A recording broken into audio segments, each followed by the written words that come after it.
Yo, what's going on, guys? Poizesto back with some more One Piece. Gonna be doing the Komurasaki Coliseum breakdown for you guys. So we're gonna go straight into this with the first Minibus Stage. Honestly, guys, just use Kaido, man. Just use Kaido. If you don't have Kaido, friend Captain Kaido that's out here. This first mini boss is super easy. I'm just going into it with this team because it's going to remove a lot of the stuff that we actually need to remove. The main things are paralysis and the block orb manipulation on the final stage, but we'll talk about that more once we get to that. Now, honestly, in these early stages, obviously all you do is just tap because just Kaido things and whatnot makes it super easy to go through this. No stalling required, honestly. Our specials should be ready by the time we get to the final boss room. Um, Pretty much, Coliseum, Neptune, and Sanji are going to be the units that if you don't have, you can replace with anyone else. Same as Cracker as well. Like, I'm just using this team because I can, but honestly, guys, you can use whatever you want, really, as you'll see in a second. Like, this stage is, like, honestly super easy, especially if you have Kaido. Stage 4 Nami, as you can see on the left here, this is exactly what she does, but we don't need to worry about any of that because Kaido will just destroy everything there. And here we are in the final boss room stage now, and it doesn't even look like my Cracker's even going to be ready here, but final boss room against Brook, he doesn't really do too much. He has a 3-hit perfect barrier, and all the different effects from Nami are obviously still in place because we've used the Kaido Captain, but thanks to the sailor abilities, I'm pretty sure actually we will have things charged. So we're going to go ahead and do the switch with Judge to go ahead and increase our chain a little bit, the base chain. And then because of Neptune's effect, he's going to reduce his own cooldowns. You might be thinking, why are you using Neptune? Well, we've got Despair and Attack down, and what does Neptune do? Well, he removes both of those things, and that makes this really easy. And then, oh look, we've got Block Orbs. Cracker gonna go ahead and manipulate all those and give us a boost. Didn't actually need to put oven support on there. Honestly, it's kind of cucked me here. Like high key, just cucked this run. But even without the matching orbs, we actually definitely kill here. And then I've got that support there to make perfects easier to hit. Yeah, so because he does make perfects harder to hit, so with that support, we should easily kill this stage. And yeah, it's super easy, and that's it for the first mini boss stage. If you guys are looking for replacements, good ones would be something like Dex Shirahoshi to help you remove those that despair and that paralysis. Other good options would be even someone like Baccarat, for example. She removes a couple of turns of attack down and paralysis. There's a lot of free to play options, guys. You can just literally use friend Captain Kaido with any captain you want, really, and you're pretty much good to go. So hopefully that helped you on the first stage.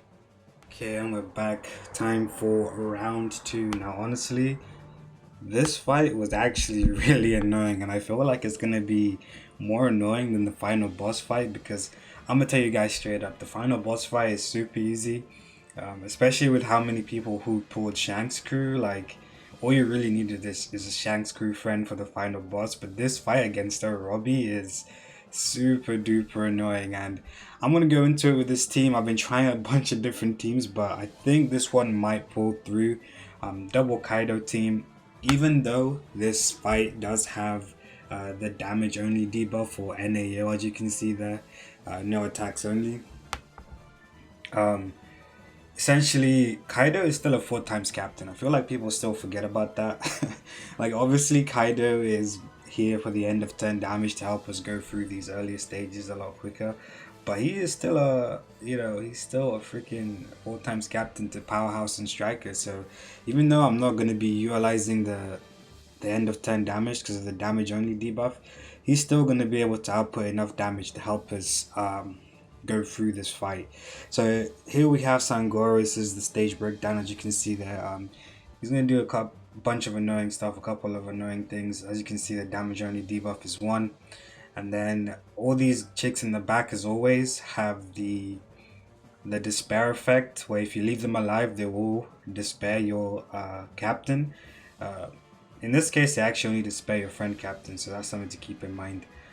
Obviously, we want to go ahead and try and kill them. And now, the reason why I have Big Mom here and why I'm going to be stalling is because in the final boss room, Robbie is actually going to give us an annoying effect, giving us a small orb boost and attack boost. So this guy keeps healing every turn, so for 7,000. So essentially what that allows us to do is keep stalling on this guy, which is actually pretty nice.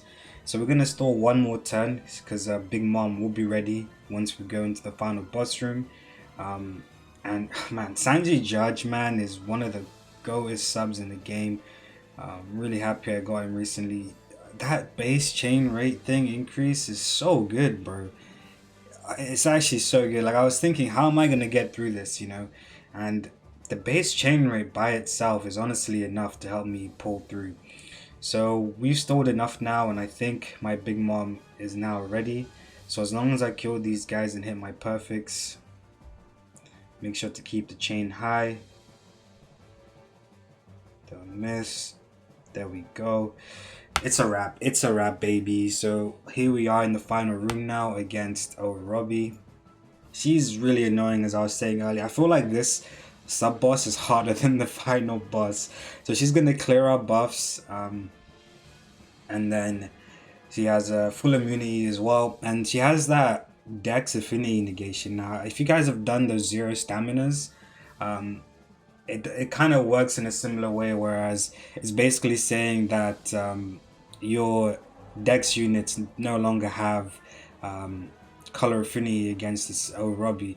And you're already thinking, so why did you bring Perispero? Well, he's mainly here for the actual cooldown reduction, because Sangoro actually did reduce our cooldowns. So thanks to Big Mom though, we can go ahead and remove that slight attack and orb boost. And then what that allows us to do now is essentially just pretty much burst with everything we have. Cut the HP, even though it doesn't work.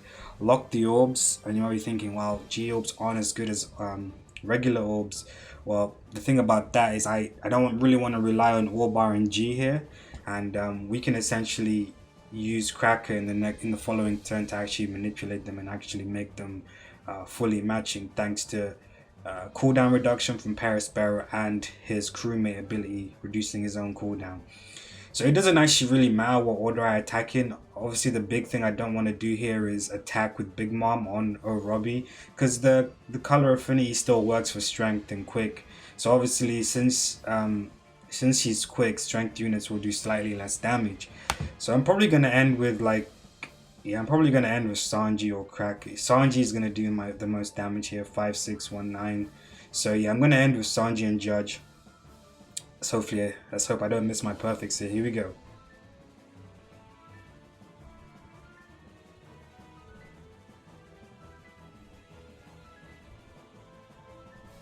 Damn, look at that. And that's what I'm saying. The base rate increase is nutty, dude. It's actually so clutch. It's pretty much the only reason why I even beat this. Now, she will do that whole thing again with the slight orb and attack boost, but here's the thing. So we're gonna go ahead and use Perispero again to reduce the cooldown, and he is actually max. And we did remove that color affinity thing now, so we can actually get the color affinity boost. I didn't even realize that it would work like that. So hashtag 5-head, I guess. 5-head without even trying. You already know the vibes. And now we can go ahead and switch again, get the chain boost again. I don't even really need to pop them here, but I'm going to do it anyway for the higher stats. I think they get more stats in their dual form. And yeah, this should be definitely GG with Cracker, chain boost, plus the Sanji and Judge effect, plus the color affinity. That is a wrap. Now, if you guys are struggling with this, I don't even really know where to start with this, because the main beneficial effect remover that a lot of people will have access to is like Big Mom. So you really want to be building powerhouse based teams. Luckily we do have the boosted ship right now, and this boosted ship really helps out in the stalling aspect and the damage output, giving us a 2x attack boost. So hopefully you guys can get through it right now. Because honestly, like I keep saying, this stage is honestly like harder than the final boss in my opinion. Like I was trying to think of teams for a while and I was just kind of struggling because you really want to remove that bad orb and attack boost. The other option is Bond Clay, Strength Bond Clay. You could go down the free spirit route and try and build free spirit teams that way, but it might be a little bit more difficult to get your damage output. But if you guys enjoyed this breakdown, we're gonna go ahead and continue it, and we're gonna go on to the final fight against Komurasaki. Yo, what is up, guys? We are back on the final room now. I'm actually gonna use an Arlong team. I was really interested to see if I could actually build one, and I think this team might work. Like I was saying earlier in stage 2, this fight is pretty easy if you have Shanks crew friend, and if I clear it with Arlong, it just proves to you guys that yeah, it's not really that hard of a fight. Because all you really need is Shanks crew for this. Now, a couple of stages are kind of annoying to deal with, but they're not too bad. What we're gonna do earlier on here is just stall for our Sabo and our Vivi and Rebecca specials, and I think that's enough stalling, especially with the Arlong crew cooldown. We all definitely have stalled long enough. I'm gonna start utilizing my switch effects here, and obviously you want to make sure that you have every color on your team. So as you can see, this combination of Shanks crew, Vivian, Rebecca, and Kura and Django actually allows me to always have complete colors if I have a Psy and an Int unit on my team, which is actually a pretty cool trick if you guys are wondering on how to really maximize Arlong crew. There's a lot of different ways. I've been messing around with it, and he's actually really fun to use if you can figure out cool combos to always manage to keep your full colored teams available. And the reason why I switched in that previous stage is we want to try and kill this Nami straight away because she does do some annoying things. Brooke, not too much. So essentially Nami is going to paralyze us every turn, so we definitely want to kill her.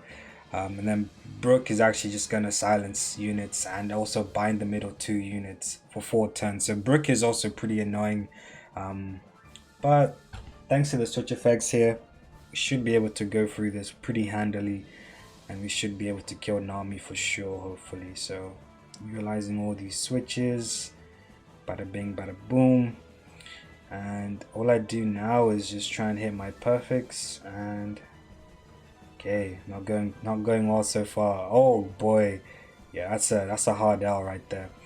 If I hit my perfects there, we could have definitely killed, but it's not the end of the world. We're going to take a bunch of damage here, which is actually going to help us in the long run because Arlong's effect is based on how low your HP is. So the lower our HP is, the more buffs we're going to get to our crew. So as you can see, Kura and Django there is actually going to remove all those things with their swap ability, which makes it really easy for us. And then we're going to do that whole switch sequence again. And this time should hopefully be able to kill if I don't cuck. If I don't mess up my specials. So here we go. All my attacks even. Okay. I'm Faker. Boom. Okay, that's what we like. That's what we like to see. He's gonna keep hitting us. Not the end of the world. Question is, do I want my switch for next turn? Trying to think. Yeah, I honestly want to be a quick character because Robbie is actually a Robbie is actually a strength unit. So having my Psy Shanks out right now means it's gonna be pretty easy for us. Then again, actually, it doesn't really matter because I actually do want to more or less kill her in this one turn. So we brought Buggy here and Kura and Django because that's super good for this fight. Kura and Django are actually pretty much made for this stage. So is Buggy. So I'm trying to think. Yeah, I definitely want him to be Psy. So I actually should have stayed as the current units I was in the previous turn because we want Shanks to be Psy for the final room so that we can give him a larger color affinity boost. So we're honestly just gonna go in like this, pop Kuro and Django, pop Buggy. who is not only going to delay these units. Yeah, in fact, I'm fine with this. It's honestly not the end of the world. I'm gonna pop my Shanks crew now, and even if we don't kill here in one turn, Shanks crew effect, depending on how many perfects we hit, is going to mean that we will definitely be able to output enough damage here to kill all these mobs. Doesn't really matter what order I attack in here due to the chain lock.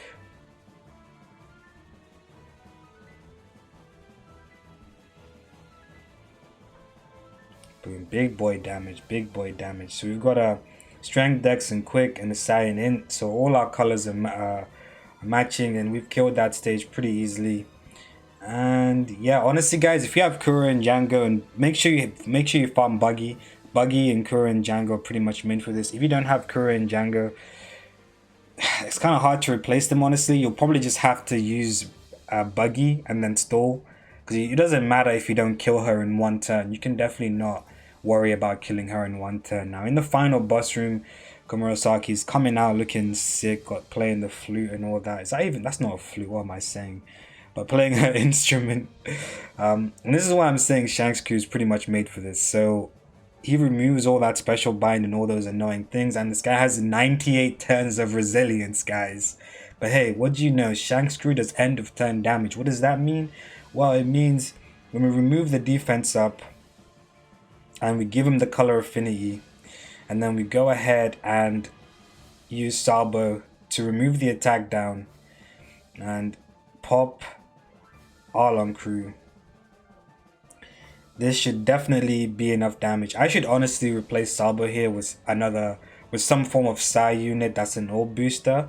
But honestly, thanks to Vivi and Rebecca color affinity, I think we should be good. If I replace Salbo with some Psy orb booster because I forgot that Vivi and Rebecca actually works with Shanks crew, so that's kind of a mistake I made, but it is what it is.